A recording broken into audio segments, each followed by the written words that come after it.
If you've been unsure how to write your next song or uninspired and stuck for ideas, then missing this video is losing the answer, because I'm going to show you how to remove all of the confusion around starting a new song with a simple but powerful method used by Fleetwood Mac of writing a song using only 2 chords. These 2 chords to be exact.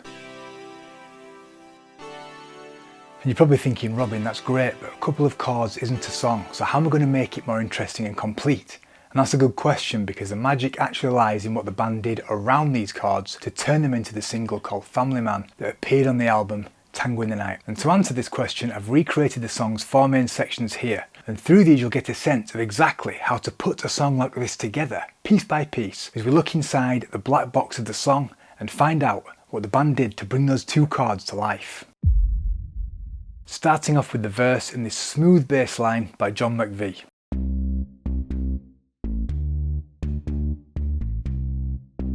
Here he repeats a simple groove based around moving from C to D and back again, and he accomplishes so much by just sitting in the pocket and serving the song, which complements 2 chords and the drums and percussion perfectly. And together they sound like this.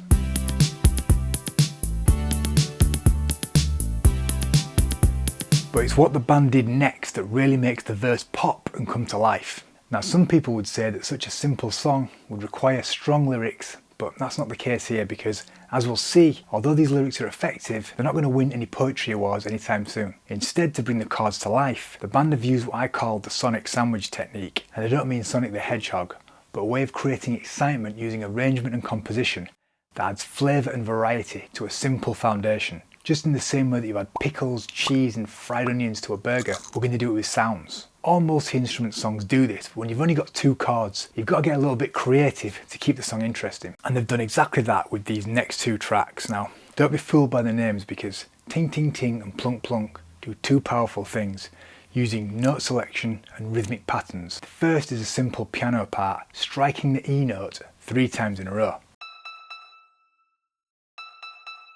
The E note is special here because it adds a new note into the harmony of the 2 chords, turning a D major to a D add 9. So they're layering in an extra colour to the music and giving it more character. But this next track really holds the key to making these 2 chords sound so powerful in the verse. It follows the piano to start with, but then becomes a lilting rhythm that pulls all the music together and creates a smooth, flowing sound to this verse section, which all comes together to sound like this.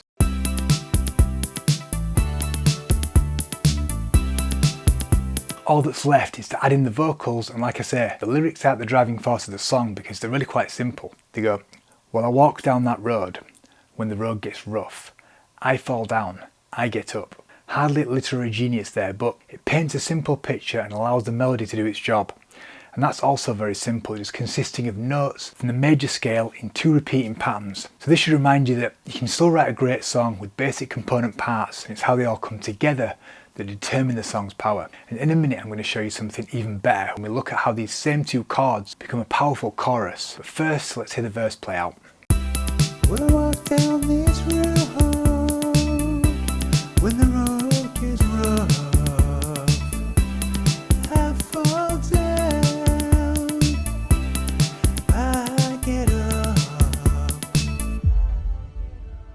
So now look at the chorus. By the way, if you've been watching this with any nagging doubts about your ability to write a song like this and you can't imagine where you'd find all this wonderful creativity from, then I've written a free guide that'll point you to where the great songwriters find ideas and how you can do it too. It's a good read and you can get it in the link below. So next, straight off the back of the verse, with no bridge or build up, we jump straight into the chorus, which has one major difference in the music.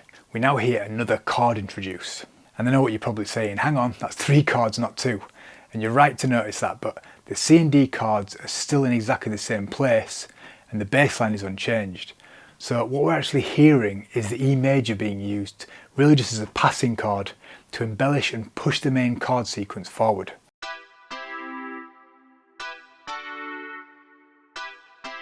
But the heart of the song remains the same. Now for the chorus and the bridge, the heavy lifting is done by 3 different vocal parts that create textures and melodic shapes that make up the main filling in that sonic sandwich. We have the line, "I am what I am." I am what I am what I am, I am what I am what I am. That really lifts the melody as it introduces the chorus section. Then we've got a nice vocal harmony saying, "A family man." A family man. and then that's repeated again, but in a bassy voice. A family man. So we have 3 levels of vocal pitch in this chorus: tenor, baritone and bass, which is high, middle and low. So that provides a sense of fullness to the chorus. For the bridge, they brought the pitches down to move away from the chorus idea and created different sonic textures and overlapping rhythmic patterns in the voices, saying mother, father, brother. Mother, father, brother, father. And this all makes way for the guitar solo, which is really a defining moment in the song. And it just goes to show there's no hard rules to songwriting, and there are also no rules to clickbaiting either, because as you'll see, I might have accidentally kind of done that. Anyway, this is the chorus.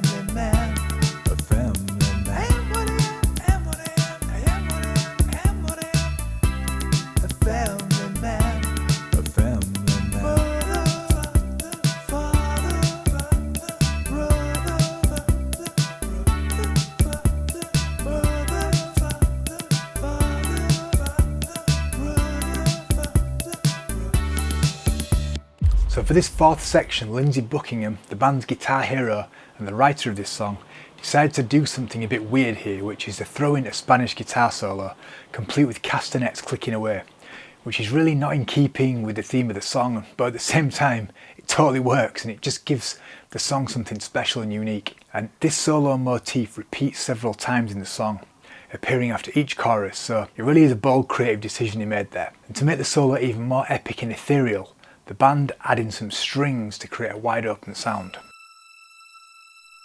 And then to make way for the guitar part, he changes the keys up to play this instead.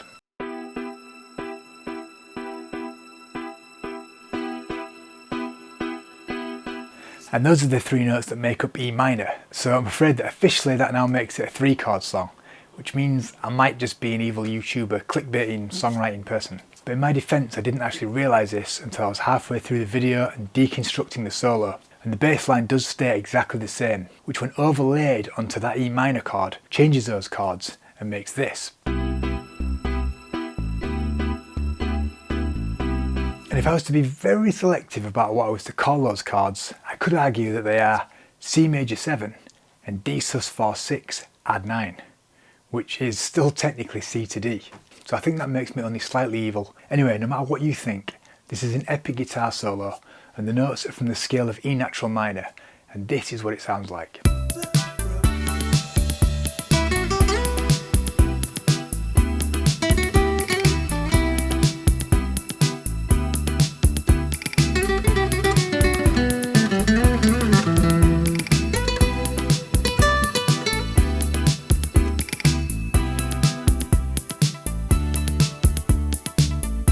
After that, we cycle into verse 2 and back to those chunky major chords, and it all falls back together nicely. And from there, the song pretty much repeats those 4 sections, and apart from variations in the solo and a slight song breakdown, we've covered everything in the song. And that is how you can write a song from a starting point of just 2 chords. And if you like this video, you'll also enjoy this one, where you can see how the Rolling Stones use simple songwriting ideas to produce one of their classic hits.